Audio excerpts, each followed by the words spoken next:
Hoje nós iremos fazer uma reflexão sobre o Apocalipse capítulo 20. Queria que você abrisse a sua Bíblia comigo. Após esse capítulo vão faltar apenas 2. E então encerraremos o livro, todos os 22 capítulos de Apocalipse. Apocalipse 20, quem puder me acompanhar, hoje falaremos sobre um tema muito difícil.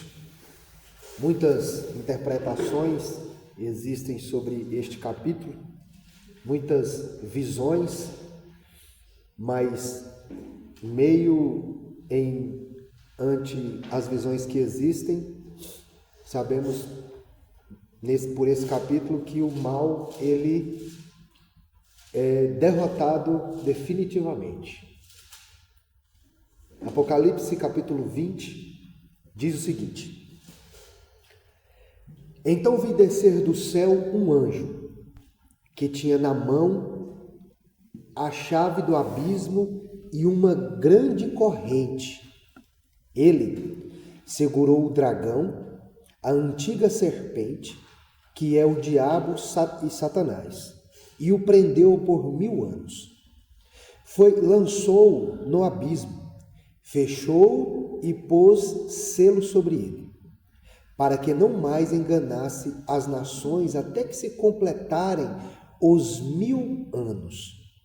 Depois disto, é necessário que ele seja solto por pouco tempo.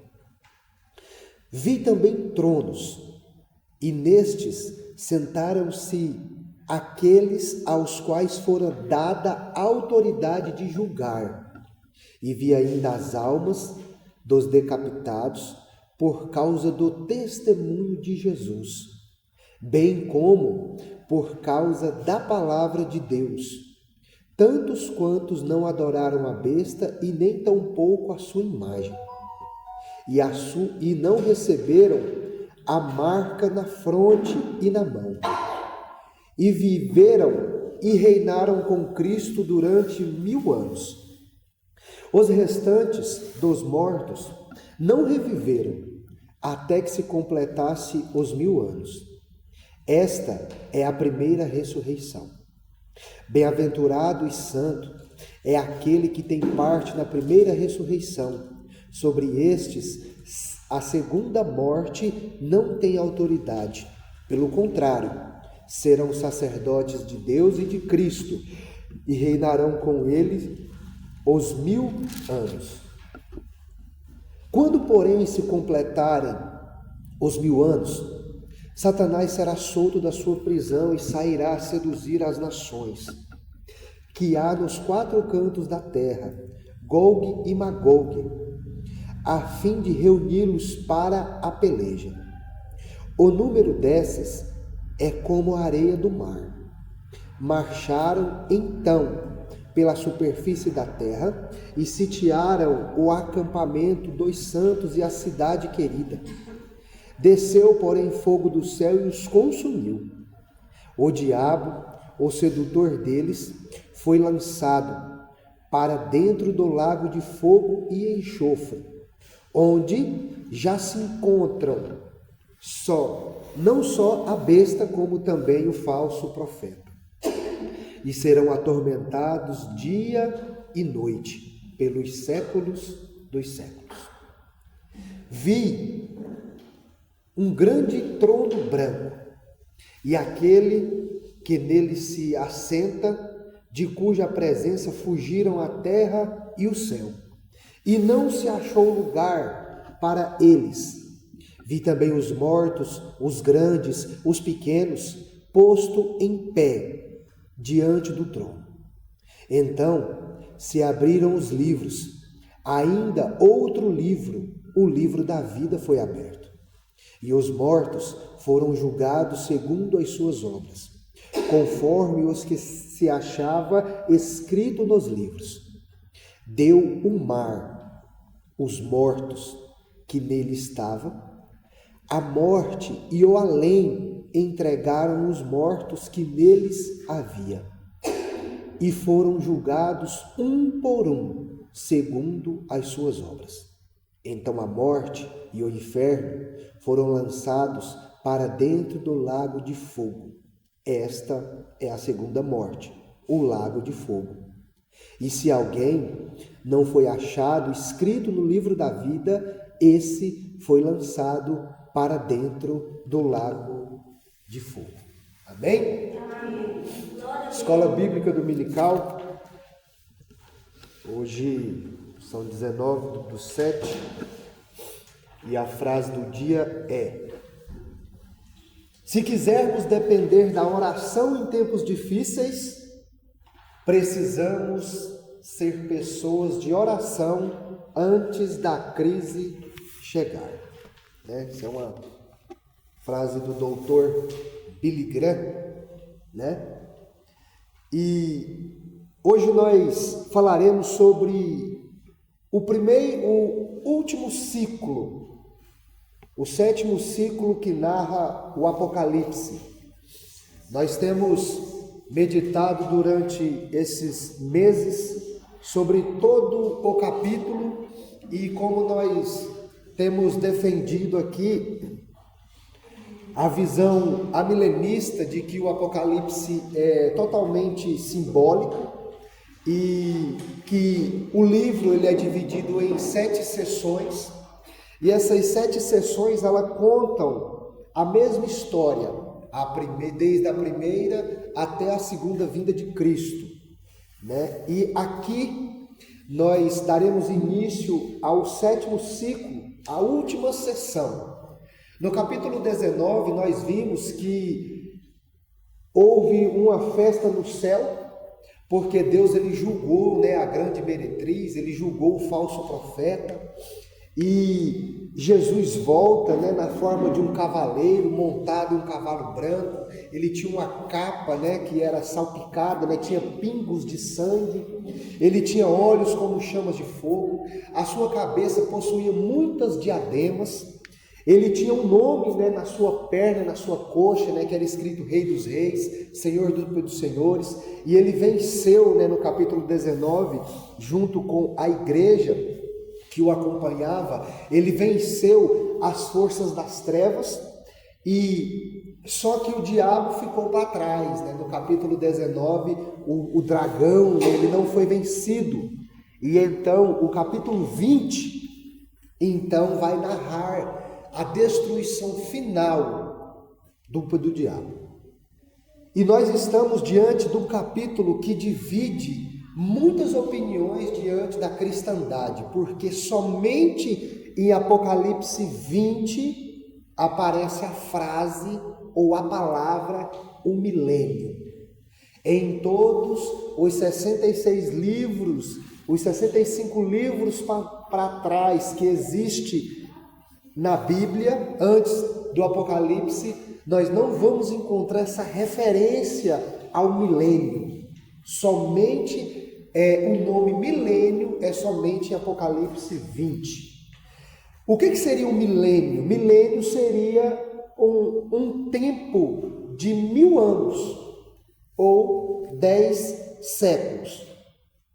Então, João aqui ele vai mostrar que o diabo ele é preso e durante 1000 anos ele ficará preso.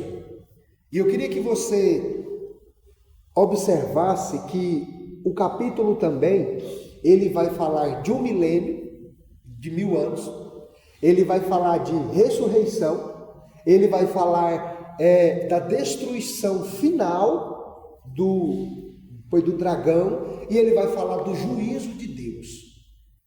Aonde muitos de nós já ouvimos muitas especulações que no grande dia vai haver um telão e vai todo mundo ver as nossas ações, aquilo tudo, e cada um será julgado, Claro que nós não temos nenhuma afirmação se realmente haverá um telão ou não, isso não é relevante. O que é relevante é que todos nós iremos receber no grande dia conforme as nossas obras. né? Todos estarão diante do trono branco naquele dia. Amém? O tema central, aí no nosso estudo, eu coloquei um título que fala assim: o milênio, as ressurreições e o juízo final. Apocalipse 20, tema central. Apocalipse 20 revela a consumação da vitória de Cristo sobre Satanás. O significado milênio, a ressurreição dos mortos e o julgamento final. Observe a introdução. Poucos capítulos da Bíblia geram tanto debate quanto Apocalipse 20. Todos os cristãos ortodoxos concordam que, isso é uma concordância que mesmo havendo diferentes pensamentos, todos nós concordamos com isso aqui. Cristo voltará, isso é notório. Satanás será derrotado definitivamente, o texto também é bem claro.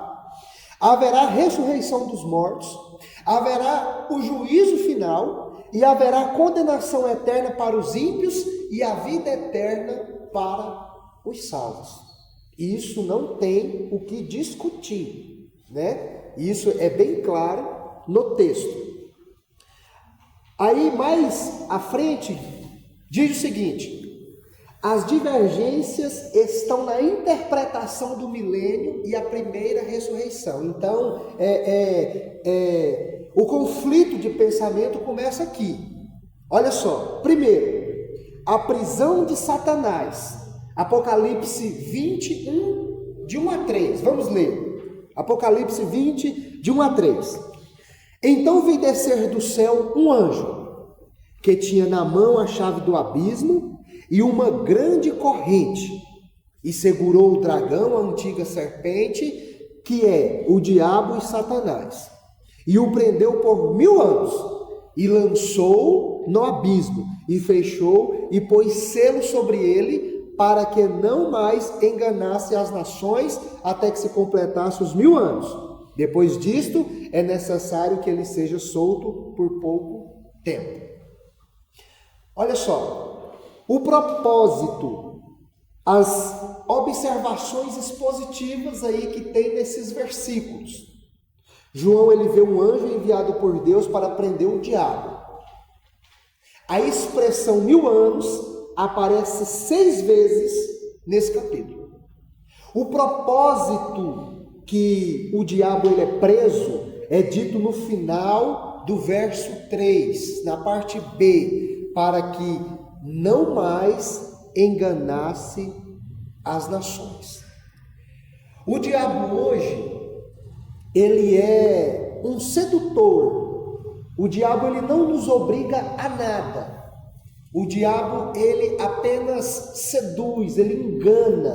A própria Bíblia, o próprio Senhor Jesus chama ele de pai da mentira.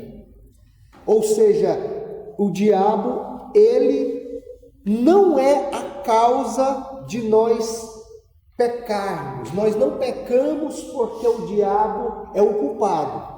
Nós pecamos porque nós somos pecadores e porque nós queremos. O diabo, ele apenas nos influencia, né? Ele tem um grande dom de manipular, porque o Apocalipse 12 vai descrever ele como um dragão e vai dizer que com a sua cauda ele conseguiu arrastar 1/3 dos anjos, ou seja, ele conseguiu enganar até seres celestiais, né? Uma outra ponto que a gente pode defender aqui é que João, ele consegue ver no ponto 2 aí, o reinado dos santos e a primeira ressurreição. Observe, o diabo ele está preso, né? Ele está selado, preso no abismo para que não enganasse as nações. E João então vê um reinado de santos no Apocalipse 20, verso do 4 a 6. Depois que o diabo é preso, depois que ele está acorrentado, João então vi também tronos, verso 4, e nestes sentaram-se aqueles aos quais foram dada a autoridade de julgar. Vi ainda as almas dos decapitados por causa do testemunho de Jesus, bem como por causa da palavra de Deus, pela palavra de Deus, tantos quantos não adoraram a besta, nem tampouco a sua imagem, e não receberam a marca na fronte e na mão, e viveram e reinaram com Cristo durante os 1000 anos. Os restantes dos mortos não reviveram até que se completasse os 1000 anos. Esta é a primeira ressurreição. Bem-aventurado e santo é aquele que tem parte na primeira ressurreição. Sobre esses, a segunda morte não tem autoridade. Pelo contrário, serão sacerdotes de Deus e de Cristo e reinarão com ele 1000 anos. Observem que João ele vê um reinado de santos. Ele vê tronos, ele vê pessoas que foram mortos, né? Aí eu coloquei aí que o João ele vê os mártires, aqueles que morreram por causa de Jesus, aqueles que se entregaram por causa do evangelho. Ele vê também os fiéis, aqueles que não aceitaram a marca da besta e nem adoraram o seu nome. E ele vê essas pessoas reinando com Cristo. Mas aí então, no nosso estudo, começa-se então as correntes de pensamentos. E o primeiro ponto que nós iremos meditar é sobre o pré-milenismo. O pré-milenismo, claro que isso aqui é um estudo bem raso, bem simples, o tema vai muito, mas muito além do que iremos falar aqui, porque é um assunto que vem defendido desde a era da igreja, vem se defendendo, vem se levantando pensamentos, e então chegamos a algumas correntes que pensam a respeito desses 1000 anos, a respeito dessa ressurreição. O pré-milenismo, ele defende que a primeira ressurreição ela é literal, ou seja, quando Jesus voltar, que instaurar o seu reino milenar, aqueles que morreram em Cristo, eles vão voltar a viver e vão viver aqui com Cristo durante 1000 anos. O entendimento: quando Cristo voltar, os crentes ressuscitarão fisicamente e reinarão com Cristo durante 1000 anos. Tem aí algumas bases bíblicas que eles defendem. Esse 1 Tessalonicenses 4,16 diz que, dada a voz de ordem, o mesmo Senhor descerá do céu com alarido, com voz de arcanjo, e os que morreram em Cristo ressuscitarão primeiro. E depois nós, os que ficarmos vivos, seremos arrebatados e subiremos juntamente com eles a encontrar com o Senhor nos ares, né? Então, o pré-milenismo, ele também tem aí ele entende aí 1 Coríntios 15, 23 e todo o capítulo de Zacarias 14. A sequência que o pré-milenismo entende é que Jesus volta, que os mortos, eles são ressuscitados, acontece-se o milênio, e depois do milênio, os ímpios ressuscitam, e então acontece o juízo final. Esses 1000 anos de Cristo na Terra, defendido pelo amilenismo, pelo pré-milenismo, Cristo vai governar toda a humanidade lá em Jerusalém, né? Jerusalém vai ser vamos dizer assim, o centro do mundo. E então Cristo vai reinar e todas as nações irão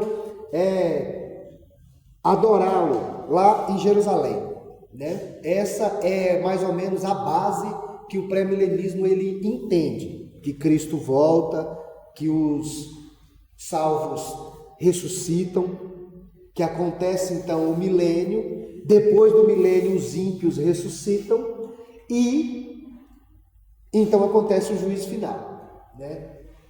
É claro que essa posição ela é bem, existe muitos pontos que essa ideia aqui ela se contradiz. Primeiro porque a Bíblia, para defender o pré-milenismo, você tem que entender que Jesus volta secretamente. Você tem que defender o arrebatamento secreto, né? E você não encontra nenhuma frase na Bíblia que Jesus volta secretamente. O pré-milenismo, ele é o pensamento mais famoso que tem em todo o mundo. E essa corrente do pré-milenismo, ela é uma corrente que tem um pensamento muito novo, né? Ela não tem nem 300 anos de pensamento e foi divulgada aqui no Brasil por um homem chamado John Nelson Darby. John Nelson Darby, ele teve uma visão de que Jesus voltava secretamente e arrebatava a igreja.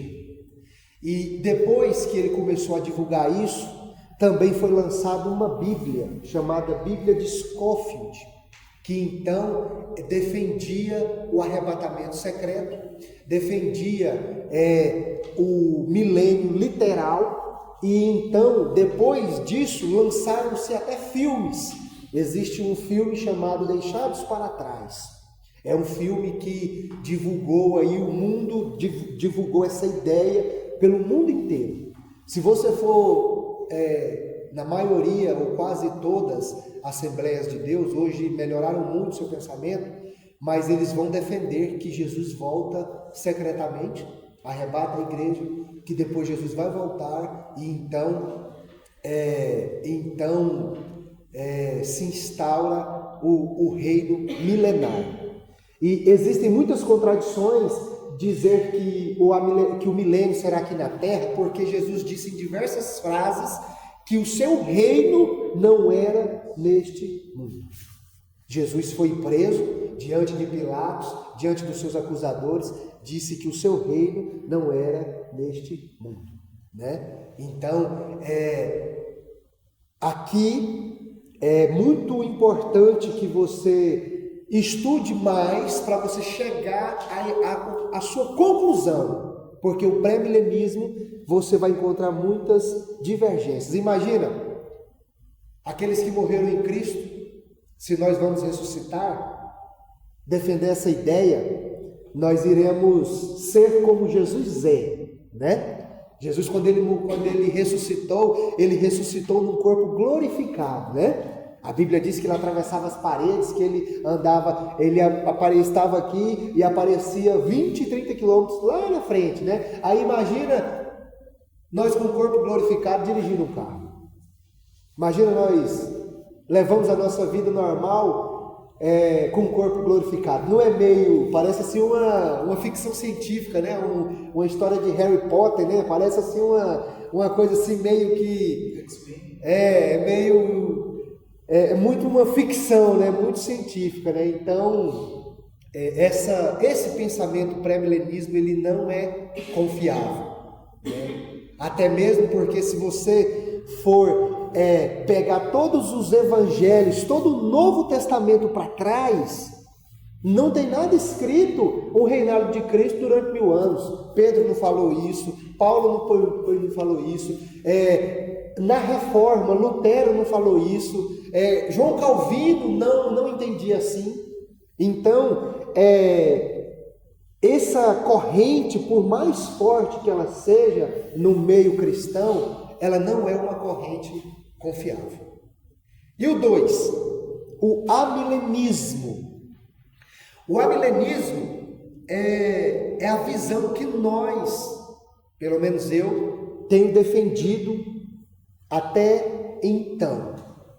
É a visão mais confiável, que mais se enquadra, né, no texto. Olha só. 2. Amilenismo. Defende que os 1000 anos representam toda a era da igreja. Ou seja, os 1000 anos, o Apocalipse 20 diz que os 1000 anos, Jesus vai vir e vai reinar. Certo? Então o amilenismo, ele defende o quê? Que Jesus já reina.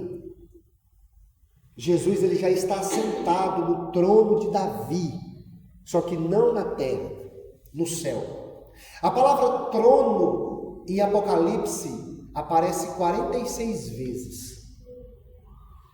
E 44 vezes esse trono está no céu.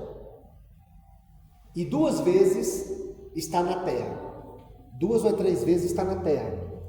E todas essas 3 vezes que fala em Apocalipse, que aparece no livro, é o direcionado ao trono do diabo. Todas as outras restantes, as 40 e poucas vezes, esse trono de Deus, de Jesus, está no céu. Então o amilenismo defende que esses 1000 anos é toda a era da igreja, desde a vinda de Jesus até a segunda vinda. Ou seja, o amilenismo defende que hoje nós estamos vivendo os 1000 anos. Porque Jesus, quando morreu, ressuscitou, disse: toda autoridade é me dada, tanto no céu, na terra e debaixo da terra. O diabo não tem mais o poder de enganar as nações. O diabo ele está limitado, né? Lembra que o Apocalipse 12, né, diz que teve a guerra lá no céu e o dragão foi expulso, aquele que nos acusava de dia e de noite, né? Para que ele não mais acusasse a igreja. Então, o amilenismo defende que com a morte de Jesus, com a sua ressurreição, com a sua ascensão ao céu, o diabo perdeu a sua força de acusador. Hoje ele não tem mais a autoridade de nos acusar, de nos seduzir. É claro que o mal existe, é claro que o diabo ele está aí, ele atua, ele seduz, ele engana. Mas todas as pessoas que são enganadas, que são influenciadas pelo diabo, elas conhecem a verdade. Ninguém está desenganado.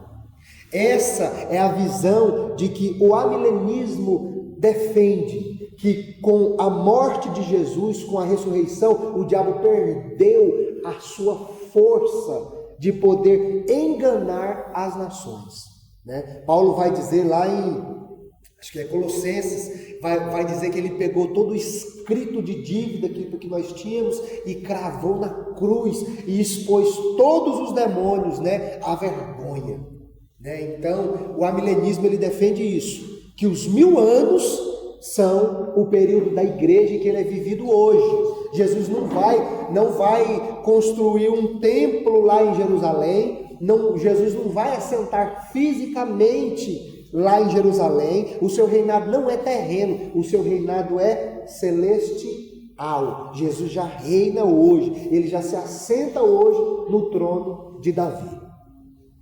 Olha só, no nosso estudo, o novo nascimento. Olha só, o novo nascimento. O amilenismo entende que o pecador, ele passa da morte para a vida. Ou seja,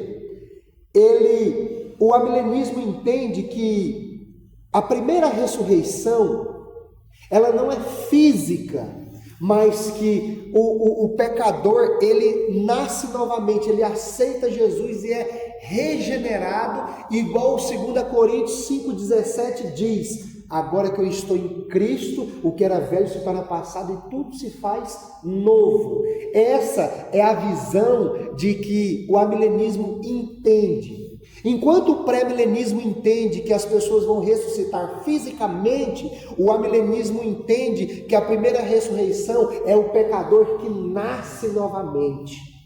Aquele que é igual Paulo, né? Ele tinha escamas nos olhos, e quando Ananias ora por ele, os seus olhos são abertos e ele passa a enxergar quem ele era. É aquele que se converte verdadeiramente, né? E a segunda morte, a segunda ressurreição, que é defendido pelo livro, né? Pelo capítulo 20 e o verso 5, a segunda ressurreição, ela é a interpretação mais comum, que é quando o crente morre, a sua alma vai para Cristo. E aí então ele reina com Cristo lá no céu até a sua ressurreição corporal. Então o pré-milenismo ele defende que a segunda ressurreição é a ressurreição dos ímpios. Depois que passa-se os 1000 anos, depois que a igreja ressuscita e fica com Cristo 1000 anos, passa os 1000 anos, depois acontece a segunda ressurreição, que é a ressurreição dos ímpios. E aí sim, então, o juízo final. O amilenismo defende o quê? Que a primeira ressurreição é a ressurreição, é a conversão verdadeiramente. E a segunda ressurreição é quando o cristão, aquele que morreu em Cristo, aquele que foi fiel até a morte, ele morre, ele vai para Cristo, lá para o céu. E aí sim, então, quando Cristo vier na sua segunda vinda, então, esse cristão, ele ressuscita corporalmente. Aí então, será como Cristo é.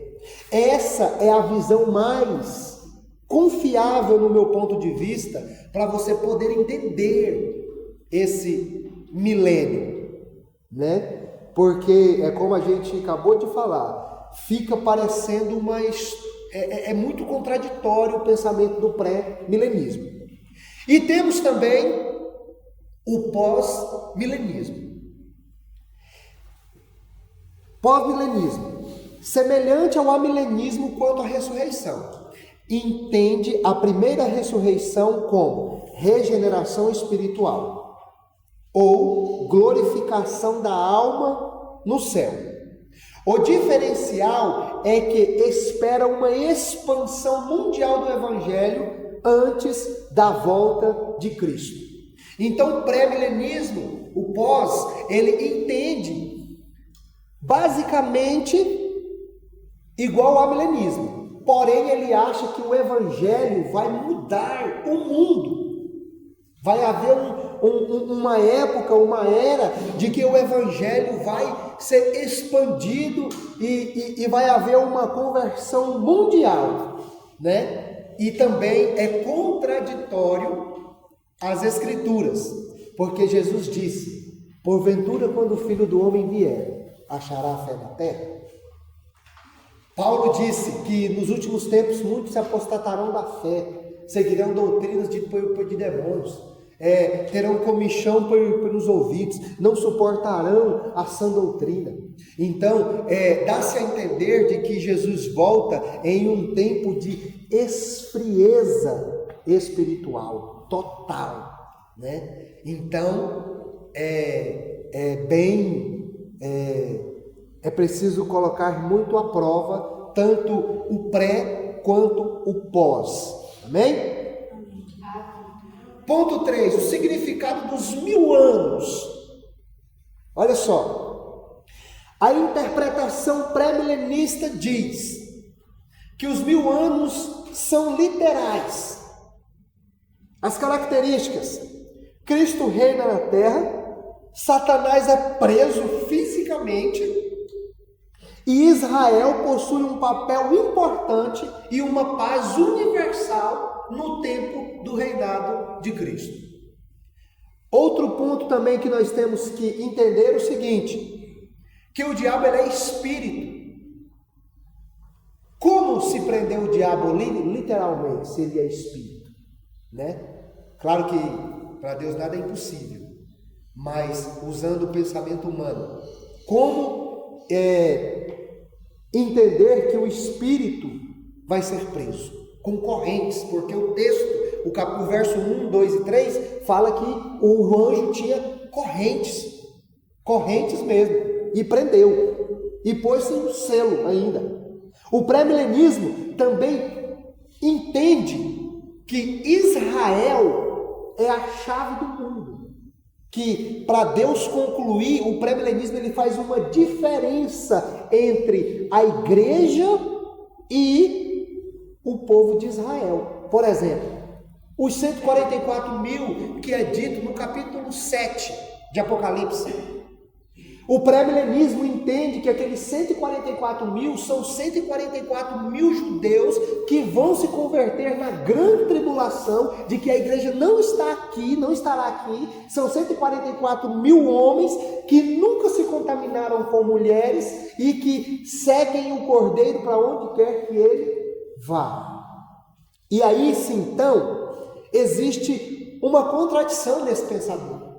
Porque a Bíblia deixa bem claro que o povo de Deus é um só. Não existe dois povos de Deus.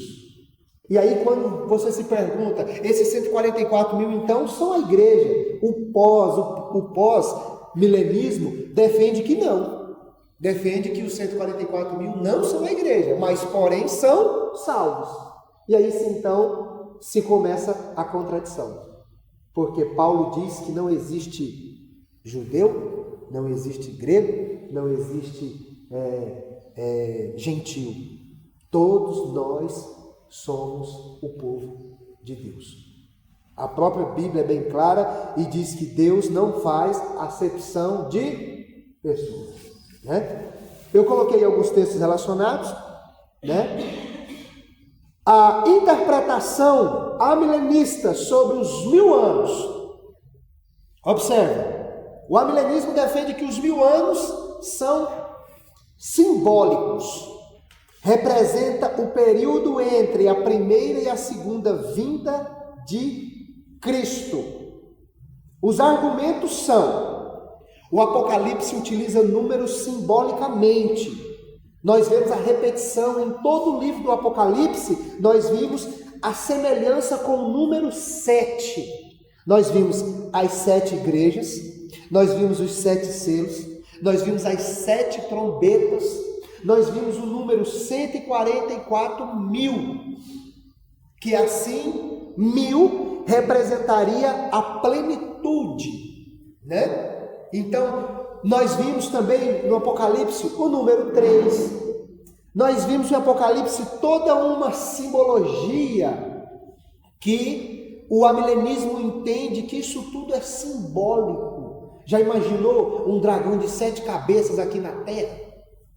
Já imaginou 2 testemunhas vestidas de pano de saco, que elas oram e desce fogo do céu e consome todo mundo? Já viu 2 testemunhas morrer em frente à praça, passar 3 dias lá e depois reviver? Então, o amilenismo entende que todo o Apocalipse ele é simbólico. Ele narra a primeira e a segunda vinda de Cristo. O Apocalipse narra no capítulo 5, ele vai narrar a visão de Jesus diante do livro selado. E se nós lembrarmos, nós vamos ver que lá aparece um cordeiro, e esse cordeiro é cheio de olhos. Pensa, tanto que a cena deve ser horrível. Você vê um cordeiro cheio de olhos. Imagina se nós tratarmos isso fisicamente, literalmente. Não fica assim, fica uma cena meio que fica uma cena horrível, né? Um bicho esquisito, né? Então, o Apocalipse, o amilenismo, ele entende o quê? Que tudo que o Apocalipse narra é simbolicamente. O que ele quer retratar é o quê? Cristo vence e o mal perde, e a igreja é vitoriosa. Esse é que todo livro quer narrar, tanto para mim quanto para você. Por isso que o Apocalipse, ele é reconhecido por todos os estudiosos que ele é uma carta de amor. Ele é para dizer para mim e para você que no momento da angústia, no momento da tribulação, no momento do sofrimento que a igreja vai passar, porque ela vai passar por perseguição, por luta, por aflição, o Apocalipse nos lembra que Cristo venceu por nós. Amém? A interpretação pós-milenista, ela entende que os 1000 anos representam uma longa era da posteridade espiritual, ou seja, um fervor espiritual sobre toda a humanidade. O Evangelho transformará progressivamente as nações, né? Então, o pós, ele entende que o Evangelho, os 1000 anos, um avivamento espiritual vai acontecer em toda a humanidade e então o Evangelho transforma as nações e então Jesus volta, né? Mas, como já foi dito aqui, é um ponto a se colocar em questão, né? E nós iremos falar agora sobre a rebelião.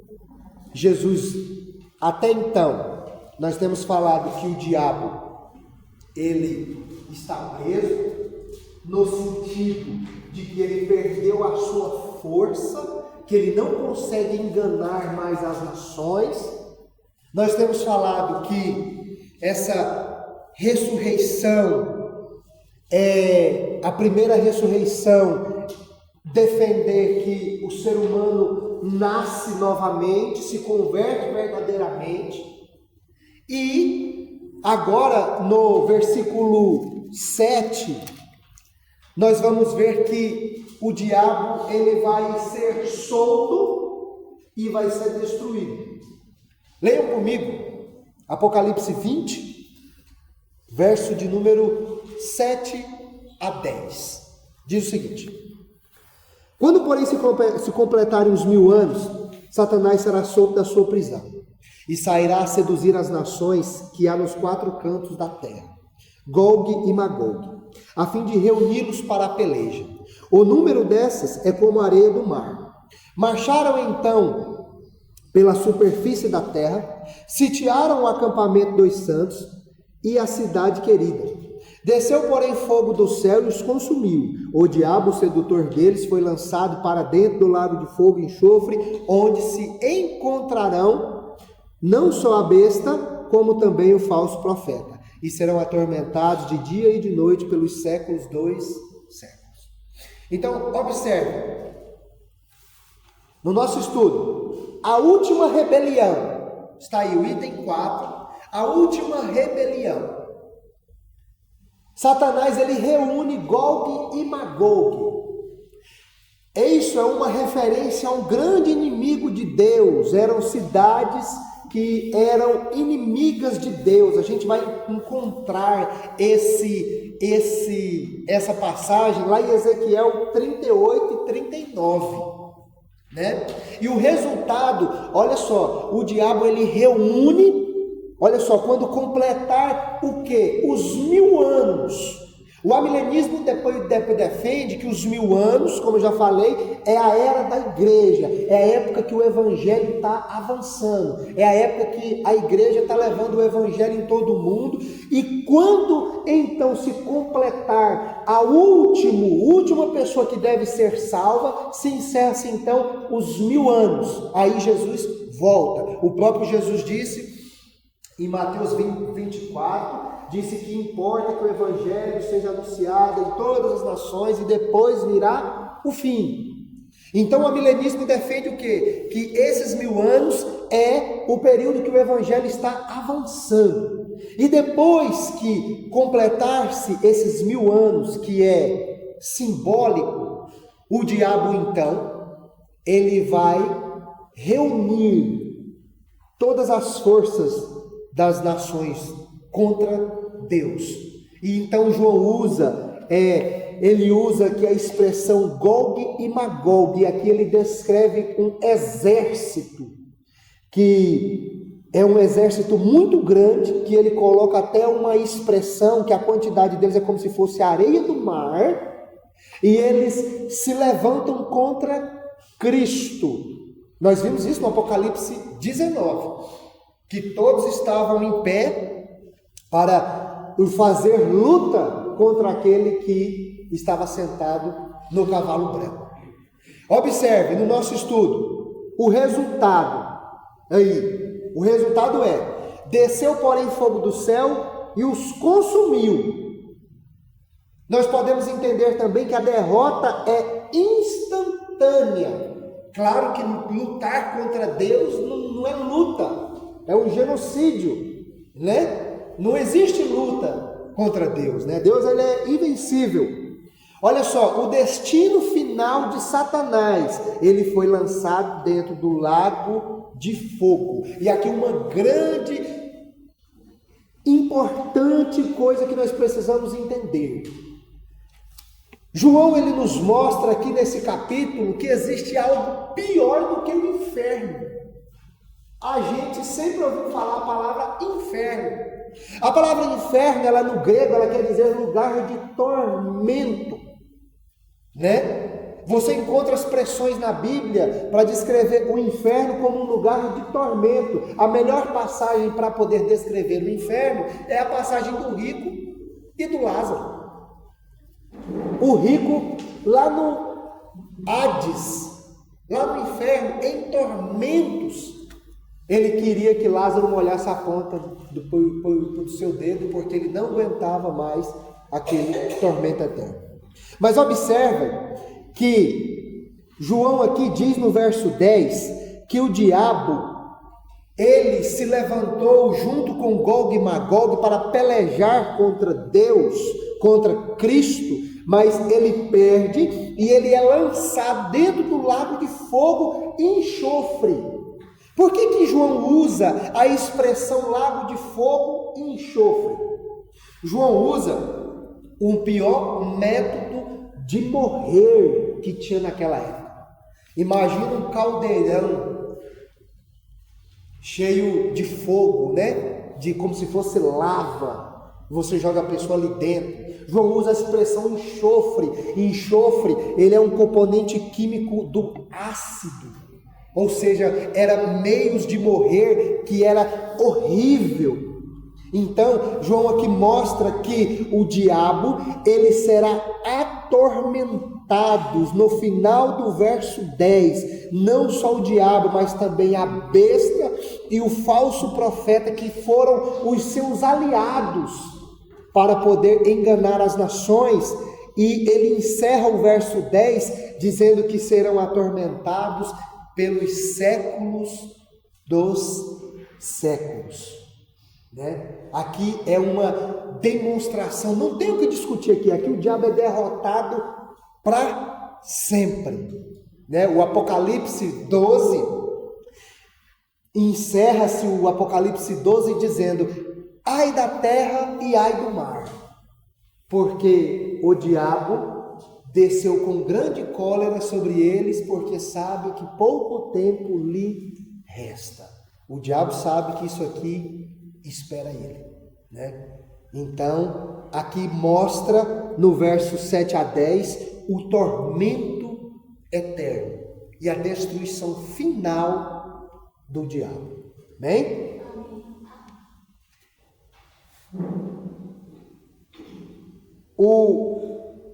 A visão do grande trono branco. Observe. Apocalipse 20, de 11 a 15. Vi um grande trono branco, e aquele que nele se assenta, de cuja presença fugiram a terra e o céu, e não se achou lugar para eles. E vi também os mortos, os grandes, os pequenos, postos em pé diante do trono. Então se abriram os livros, e ainda outro livro, o livro da vida, foi aberto. E os mortos foram julgados segundo as suas obras, conforme o que se achava escrito nos livros. Deu o mar os mortos o que nele estavam. A morte e o além entregaram os mortos que neles haviam, e foram julgados um por um segundo as suas obras. Então a morte e o inferno foram lançados para dentro do lago de fogo. Esta é a segunda morte, o lago de fogo. E se alguém não foi achado escrito no livro da vida, esse foi lançado para dentro do lago de fogo. Olha só, agora nós podemos ver aqui o grande trono branco no nosso estudo. Nós podemos ver o quê? Um juiz supremo. Vi um grande trono branco e que nele se assenta, cuja presença fugiram o céu e a terra, e não se achou lugar para eles. Verso de número 11. Observa, aqui nós podemos ver um juiz supremo. Aqui sim, nesse verso 11, é o único juiz capaz de julgar com excelência e verdade. Observe, no nosso estudo, quem é esse juiz? Está aqui as referências, e então eu coloquei no final: Cristo é o juiz designado pelo Pai. Aqui nós temos uma visão sempre de que Jesus é amor, Ele é um cordeiro, que Ele nos ama, e realmente Ele nos ama. Só que aqui agora, Jesus agora não é mais o Salvador, Jesus agora é o juiz.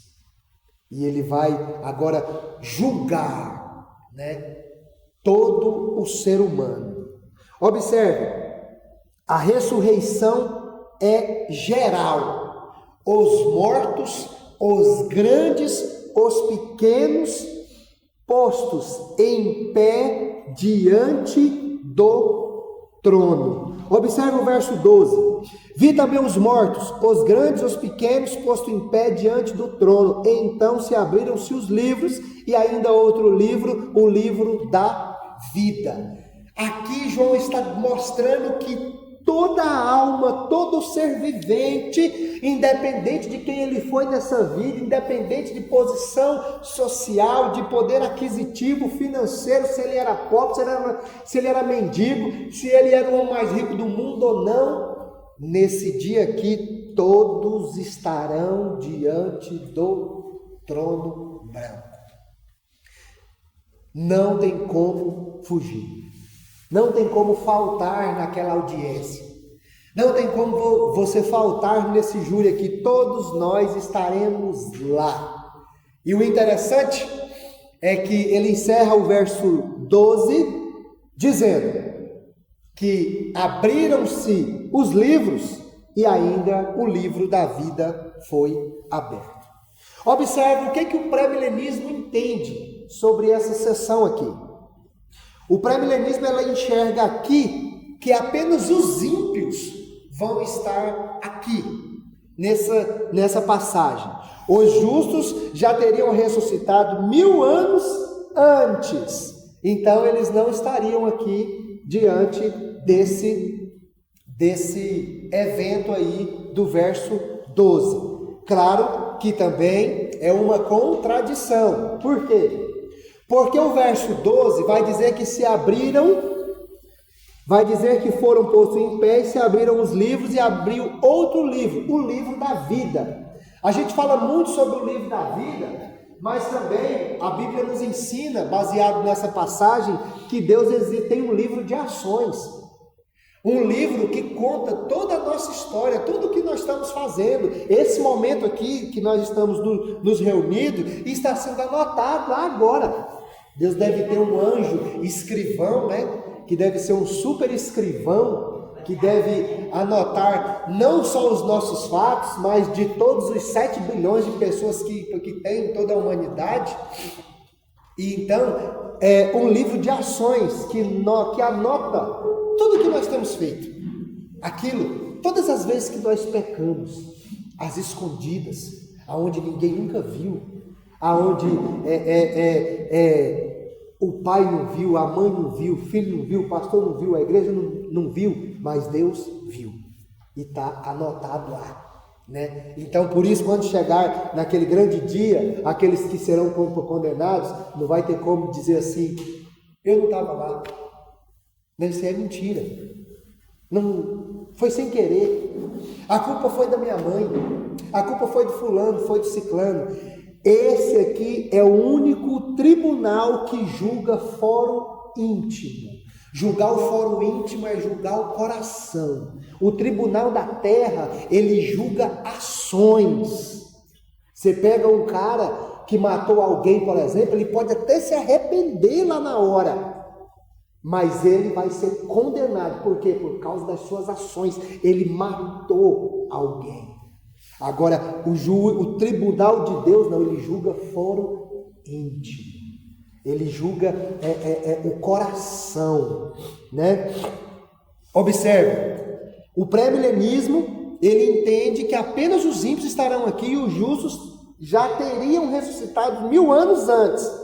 O amilenismo e o pré-milenismo, eles enxergam aqui que os justos e os ímpios, todos comparecendo simultaneamente diante do trono branco. Estão aí as referências e os livros abertos.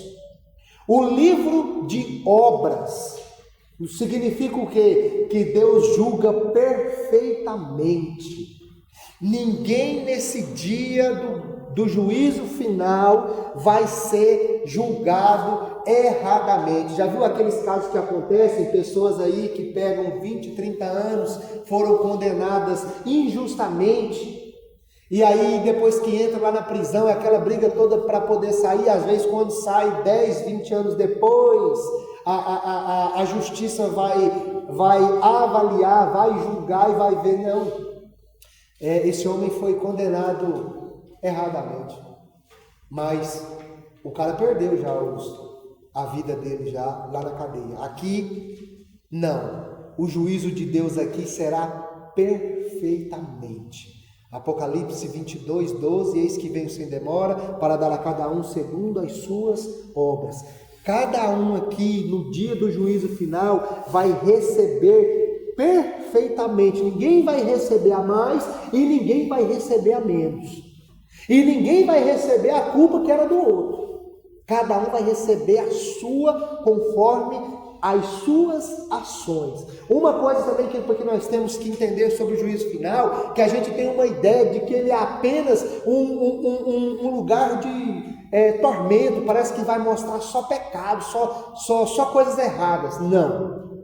O juízo final vai mostrar duas coisas. Vai mostrar a vergonha do mundo e vai mostrar a glória daquele que foi fiel. Né? Amém? O livro da vida. Observe, a salvação pertence aos que estão escritos no livro do Cordeiro.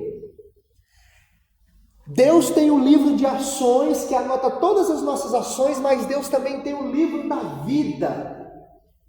Um livro aonde estão escritos os nomes de todos os salvos. Ali, todo aquele que está escrito, ele vai ser salvo. Ele vai reinar com Cristo pela eternidade, pelos séculos dos séculos. E o interessante é o verso 13. Observe. Deu o mar os mortos que nele estavam. A morte e o além entregaram os mortos que neles haviam, e foram julgados um por um segundo as suas obras. O que João quer dizer que deu a morte o lugar que neles haviam, deu o mar o lugar que neles haviam? É a expressão que eu falei pouco antes. todos estarão diante do trono branco. Todos. Aquele que morreu no naufrágio, aquele que está no inferno nesse momento, não importa, todos estarão diante do trono branco. Observem que a destruição agora é total, verso 14. Então a morte e o inferno foram lançados para dentro do lago de fogo. Esta é a segunda morte. O que João quer dizer? Que a morte e o inferno, dá a entender que a morte e o inferno morreram, né?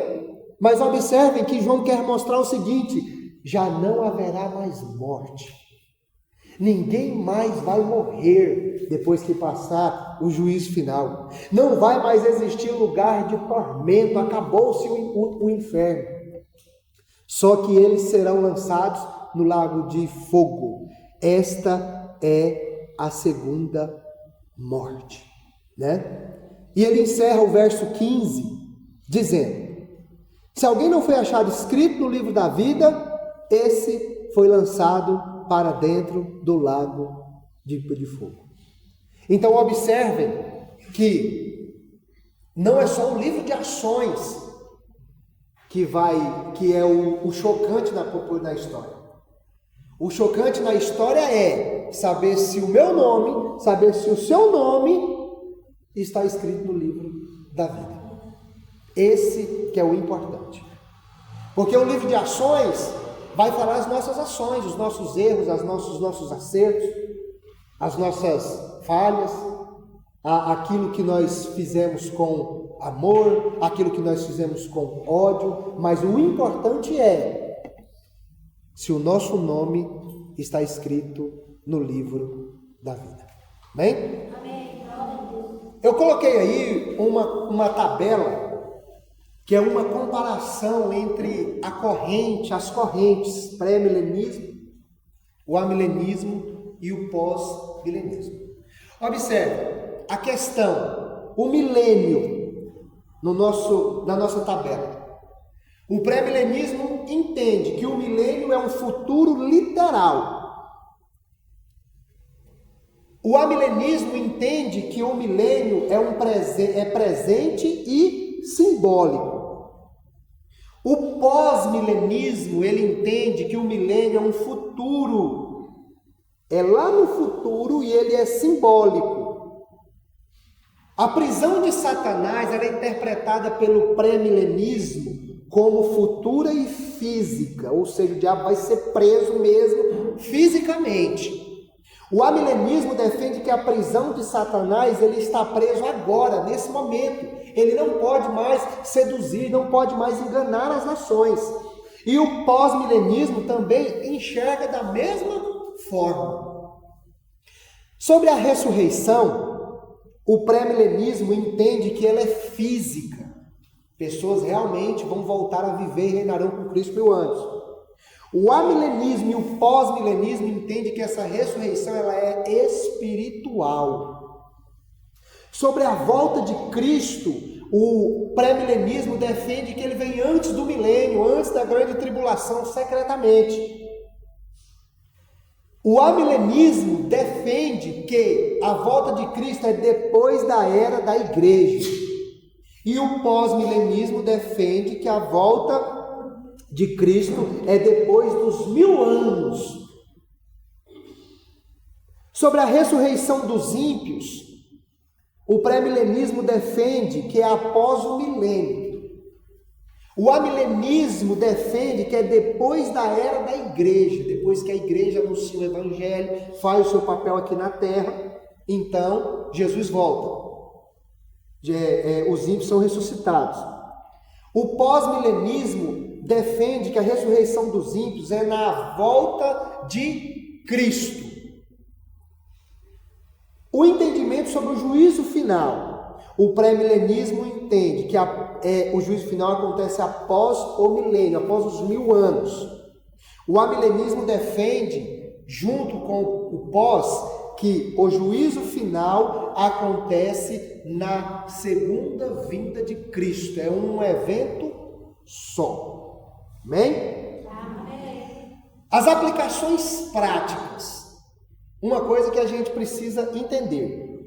Primeiro, Satanás ele é poderoso, mas não é soberano. Ele está completamente sujeito ao controle de Deus. Como dizia Lutero, o diabo ele é um cachorro na coleira de Deus. Ele só vai aonde Deus permite, nenhum centímetro a mais. 2. A fidelidade será recompensada. Os mártires fiéis reinarão com Cristo. 2. A história caminha para um julgamento e todos comparecerão diante de Deus, né? O próprio Hebreus 9:27 diz que ao homem é dado a morrer uma vez só e todos hão de comparecer diante do tribunal de Cristo. 4. A esperança do cristão está na ressurreição. A morte não é o fim, né? É uma verdade aqui que nem todos enxergam. 5. A segurança ela é eterna em Cristo. O foco final não é o milênio, mas ter o seu nome escrito no livro da vida. Então a gente precisa focar se o milênio é literal ou não, se Jesus vai voltar, vai reinar 1000 anos aqui ou não, se vamos ressuscitar fisicamente ou não. O foco central não é isso. O foco central é se o nosso nome está escrito no livro da vida. Amém? Conclusão. Apocalipse 20 não foi escrito para satisfazer curiosidades proféticas, mas para fortalecer a perseverança da igreja, independente da posição escatológica adotada. A mensagem principal permanece a mesma. Cristo reina, Satanás é derrotado, os santos triunfarão, haverá ressurreição, haverá o juízo e o povo de Deus viverá eternamente com o Senhor. Aí eu deixei o versículo-chave do capítulo. Bem-aventurado e santo é aquele que tem parte na primeira ressurreição, e sobre esses a segunda morte não tem autoridade. Amém? Alguma pergunta?